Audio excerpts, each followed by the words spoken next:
As far as I'm concerned, it's already been kicked off in a great fashion. Let's give another round of applause to these young ladies and to Ambra.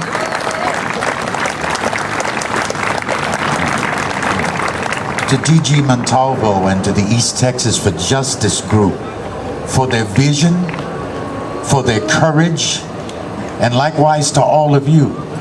Well, I guess not all of you, but in a mixed crowd like this, there are mixed opinions. But I've come this evening to remind you that we're standing on blood. We're sitting on blood.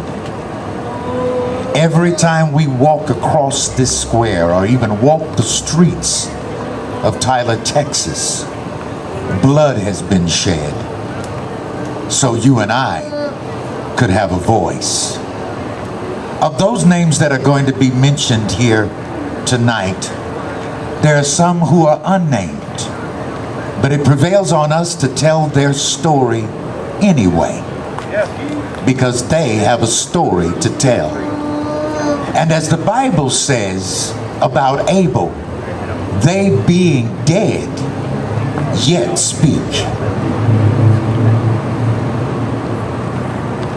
When 14-year-old Emmett Till was tragically brutalized and murdered, Willis Simpson penned these words: "The north wind blows a suspect breeze through the tall, barren limbs of the lynching tree. There's a silence hung in the air that is as piercing as stone. The place may seem familiar, but it is not our home. Resentment and bitterness hung like leaves on the once fertile limbs of the lynching tree. Where there was hope, there is now despair. Where there was peace, death fills the air. There was no justice for those whose lives were ended tragically in this god-awful place. There is no justice for the descendants of former slaves whose lives were ended violently and without cause. When they took him away in the midnight hour, where was the law? A suspect wind blows over the brow of the man that clings to his life while hanging from the once barren limbs of the lynching tree. But who cares? And who will see? I am so glad that Tyler, Texas is coming of age. And what's different about this movement is that it's not just black folk talking about Black Lives Matter, but it's people from every part of town. It's people of every hue and every skin tone, every ethnic background. And though the fight is not over, the fight might get worse before it gets better, because we're standing on blood.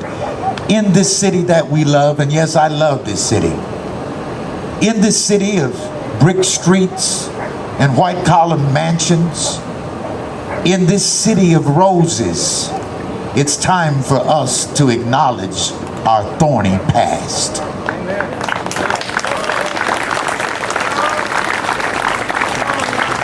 I believe that God is still on the throne. I believe that all of us were saved and preserved for a time like this. And so we're calling on not just these names. And this memorial, this isn't the first time we've got to call their names. We need to call their names to the extent that we remember their names. And I'd like to add a name to the list that's not on our list tonight. I hold in my hand a copy of the Tyler paper from 1928. And the headline reads, "Officer Shoots Negro Near Here." This young man had gone to a cotton gin to weigh his cotton and was about to be cheated out of the weight of his cotton, and he decided that I'm not going to let them get over on me like that. So he took his cotton and he went home. And in the in the process, the police were called, or the Smith County Sheriff's Department was called.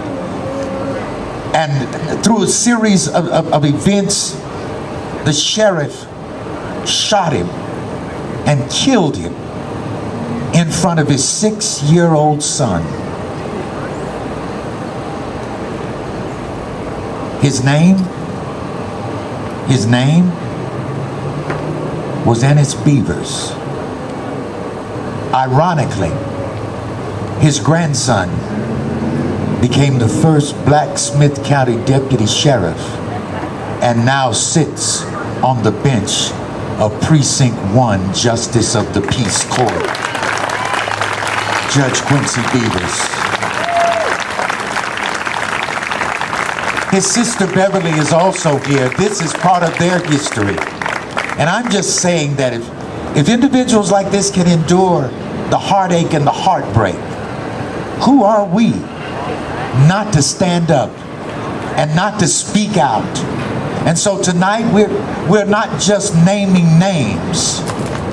We're not just naming names. I said we're not just naming names. Y'all know what comes before that. We're not just naming names, but we're calling on the officials. We're calling on the people of Smith County and our leaders of Tyler to acknowledge that this heinous act happened, and to not only acknowledge that these heinous acts occurred, but to confess the wrong that was done by their ancestors, so our ancestors can rest in peace. There needs to be acknowledgement. There needs to be confession. There needs to be restitution attained and maintained by any means necessary. I'm Darryl Bowdre, and thank you for 5 minutes of your time.